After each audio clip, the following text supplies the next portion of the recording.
दोस्तों, शारदीय नवरात्रि में कन्या पूजन कब है? सप्तमी और अष्टमी कब है? नवमी कब है? 2024 में शारदीय नवरात्रि पर कन्या पूजन कैसे करें और क्या है कन्या पूजन का शुभ मुहूर्त? जानिए, कन्याओं को भोजन में दही जलेबी खिलाएं या घर का बना खाना या पूरी कचौरी या पक्का खाना? कन्याओं को कौन सी थाली में कौन से बर्तन में भोजन कराना चाहिए? कन्याओं को उपहार में क्या देना चाहिए और क्या नहीं? और ये भी जानिए, नवरात्रि में कलश के ऊपर जो नारियल होता है उसे तोड़कर कन्या को दें या गंगा में विसर्जित करें। जानिए सब कुछ इस वीडियो में। पर चाहे कुछ भी हो जाए, कन्याओं को ऐसा खाना तो गलती से भी मत खिला देना। पूरा परिवार बर्बाद हो जाएगा, व्रत टूट जाएगा, 9 दिन की सारी मेहनत पूजा पाठ का फल व्यर्थ चला जाएगा। साथ ही साथ जानिए किस उम्र की कन्याओं को देवी का स्वरूप माना जाता है। आज का वीडियो बहुत ही सुंदर है, लाइक करें और खूबसूरत वीडियो का लुत्फ उठाएं। दोस्तों, दुर्गा अष्टमी के इस पावन पर्व यानी नवरात्रि को 9 देवी अर्थात 9 कन्याओं को समर्पित है।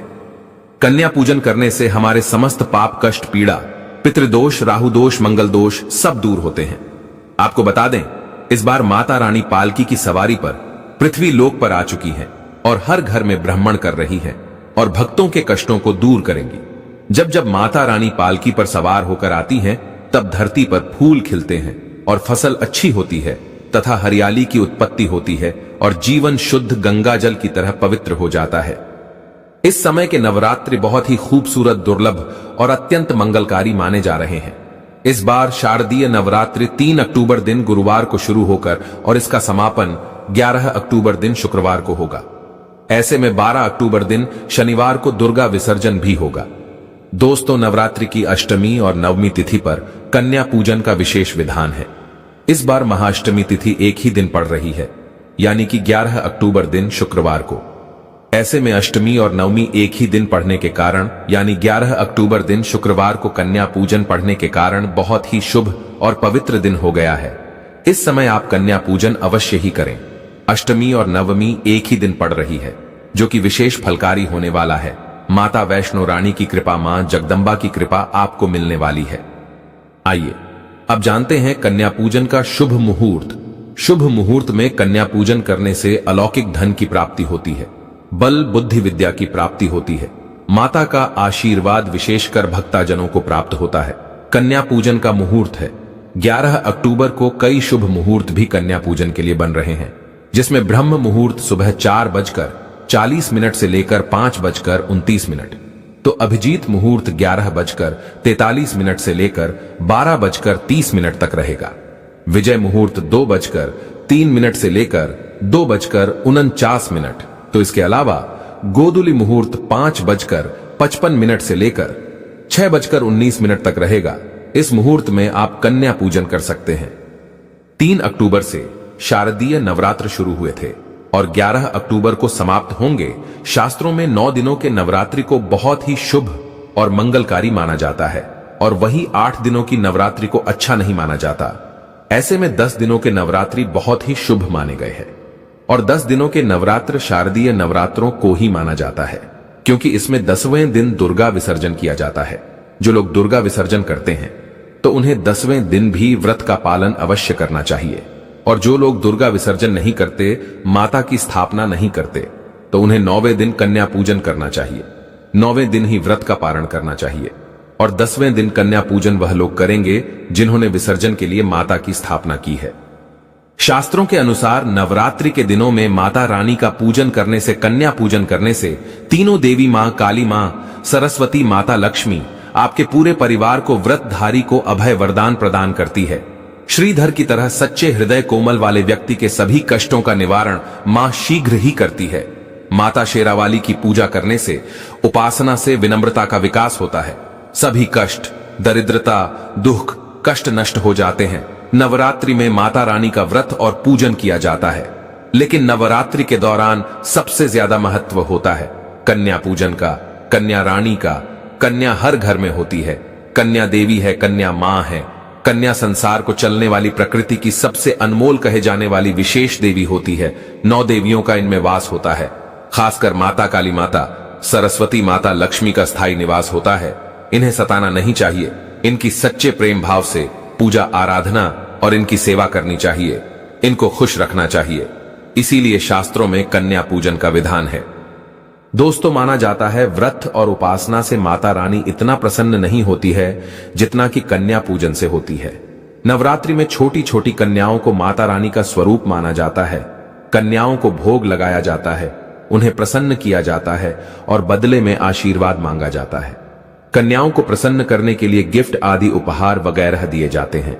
माना जाता है अगर कन्या को कोई भेंट दी जाए और वो उसे खुशी खुशी स्वीकार कर ले तो इसका मतलब है माता रानी अर्थात माता वैष्णो ने वो भेंट स्वीकार कर ली। जिन पर कन्याएं प्रसन्न होती हैं तो समझो उन्हें माता रानी का आशीर्वाद मिल गया और माता रानी की कृपा से उन्हें मुंह मांगा वरदान प्राप्त होता है। नवरात्रि में 2 साल से लेकर 9 साल तक की कन्या का पूजन होना चाहिए। अष्टमी अथवा नवमी को कन्याओं के पैर धोकर भोजन कराना, उपहार आदि देना श्रेष्ठ माना जाता है। दोस्तों, कैसे करें कन्याओं का स्वागत? कन्या जब आपके घर आए तब सभी के पैरों को दूध और पानी से उनके पैरों को धुलाना चाहिए। यदि यह कार्य कोई पुरुष करे तो अति श्रेष्ठ है। पुरुषों को यदि अपने पाप कम करना है तो कन्याओं के चरण अवश्य धुलाना चाहिए। फिर उसके बाद कन्याओं को किसी साफ जगह पर जमीन पर कपड़ा बिछाकर बैठाना चाहिए। कपड़ा गंदा नहीं होना चाहिए। अक्सर लोग गंदा कपड़ा ही बिछा देते हैं, इससे आपका व्रत टूट सकता है। उनके माथे पर अक्षत फूल और कुमकुम लगाना चाहिए। फिर उसके बाद भोजन ग्रहण करवाना चाहिए। लेकिन हमेशा याद रहे, कन्याओं की थाली में 3 पूरियां कभी ना रखें, इसे शुभ नहीं माना जाता। 3 पूरियां तथा 3 रोटियां मरने वाले व्यक्ति के लिए निकाली जाती हैं और जेल में कैदियों के लिए दी जाती है। ऐसे में कन्याओं को उनकी थाली में 3 पूरी कभी ना दें, लेकिन 1-2 करके पूरियां दे सकते हैं। इससे 3 संख्या बंट जाती है। दोस्तों, कन्याओं को खाना खिलाने के बाद अंत में कन्याओं के सर पर लाल चुनरी उड़ाना चाहिए और भोजन में आपको खीर, पूड़ी, हलवा, चना तथा आलू की सब्जी, छोले वगैरह की सब्जी खिलाना चाहिए। पनीर आदि भी खिलाया जा सकता है, लेकिन भूल से भी लहसुन और प्याज का इस्तेमाल कभी ना करें, अन्यथा अनर्थ हो जाएगा। क्योंकि हमने शुरू में ही बताया है कि कन्याओं में माता लक्ष्मी, माता सरस्वती और माता काली का स्थान होता है। इसीलिए लहसुन प्याज उनकी थाली में ना परोसे, क्योंकि इस दिन माता जागृत अवस्था में होती है। अक्सर कई लोग कभी कभी ज्यादा ओवर स्मार्ट हो जाते हैं। वे कन्याओं को कुरकुरे का पैकेट, चिप्स वगैरह का पैकेट खिलाते हैं, जो कि घोर अनर्थ माना जाता है, क्योंकि इसमें लहसुन प्याज का इस्तेमाल होता है, जिसके कारण आपका व्रत खंडित हो सकता है। मां दुर्गा क्रोधित हो सकती है। जहां आपने 9 दिनों तक लहसुन प्याज का परहेज किया, लेकिन अंत में आपकी एक गलती पूरे व्रत को खंडित कर सकती है। कन्याओं को डब्बा बंद कोई भी ऐसी चीजें न खिलाएं जिसमें लहसुन प्याज होता है। मार्केट में कई चीजें तो ऐसी होती हैं जिसके अंदर लहसुन प्याज का इस्तेमाल होता है, ऐसा आप कभी मत करना। दोस्तों, कई लोग कन्या पूजन में खाना घर पर नहीं बनाते और मार्केट से रेडीमेड लाकर ही खिलाते हैं तथा दही जलेबी खिलाते हैं, जो कि शुभ नहीं माना जाता। भले ही आप दही जलेबी खिला सकते हैं, परंतु माता को घर का बना हुआ शुद्ध भोजन ही अति प्रिय है। खासकर नवरात्रों के दौरान घर में पक्का खाना अवश्य बनाना चाहिए। माता रानी बहुत प्रसन्न होती है। घर का बना पक्का खाना ही कन्याओं को खिलाना चाहिए।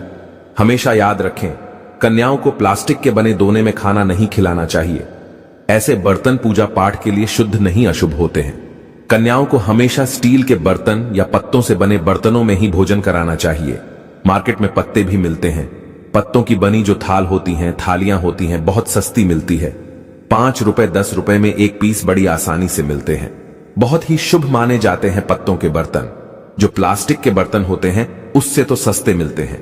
पत्तों के बर्तन और शुभ और मंगलकारी भी माने जाते हैं। देवता इसी में भोजन ग्रहण करते हैं।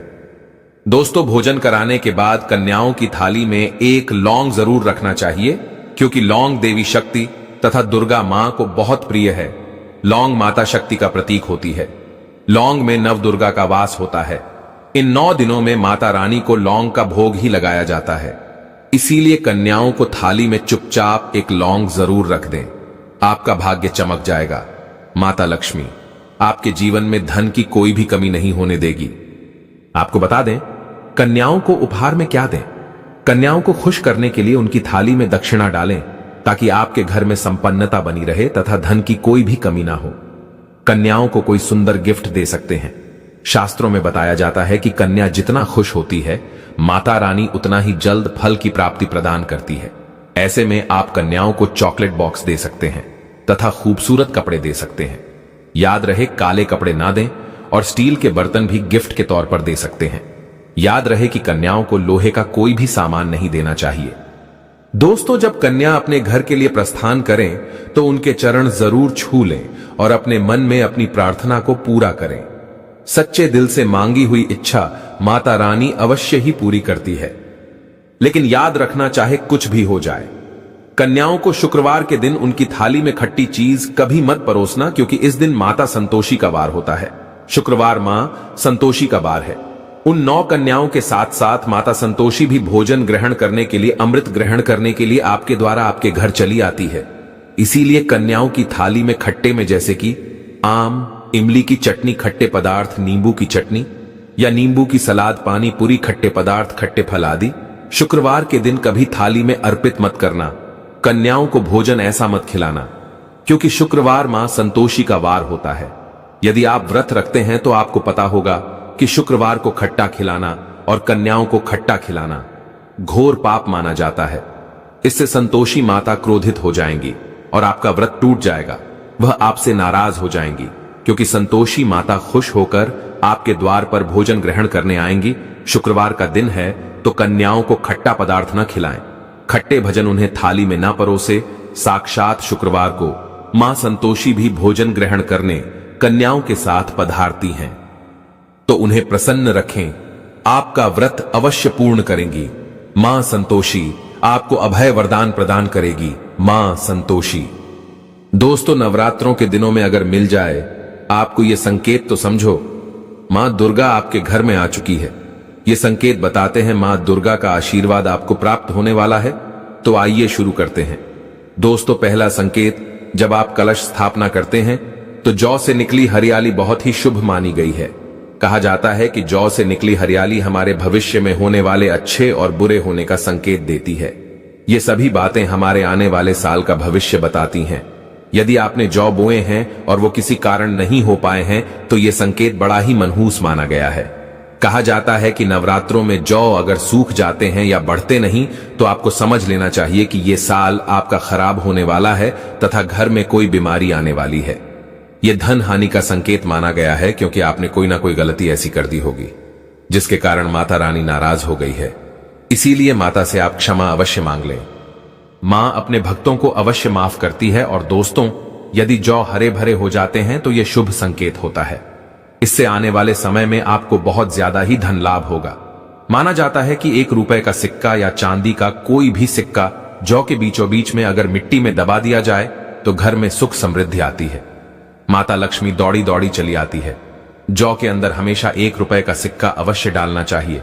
जौ को खाली नहीं रखना चाहिए, उसमें धन वगैरह अवश्य डालना चाहिए।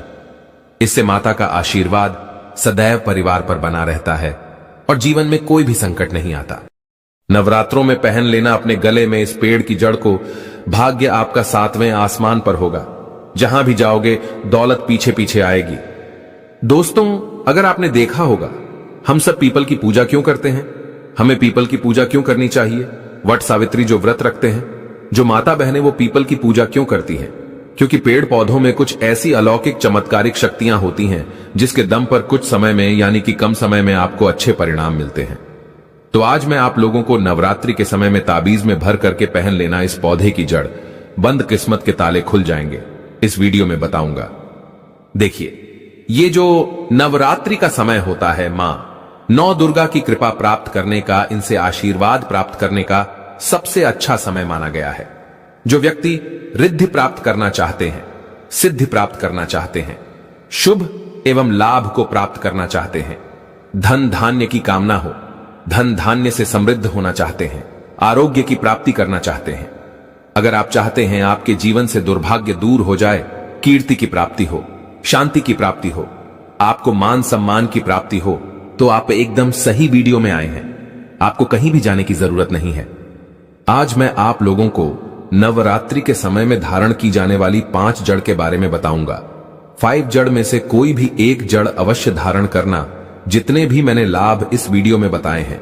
धन्यवाद। ऐसे ही जानकारी के लिए छाया जैन चैनल को सब्सक्राइब करें और अगर आपको यह वीडियो अच्छी लगी हो तो एक लाइक अवश्य करें और कमेंट में ओम नमः शिवाय अवश्य लिखें।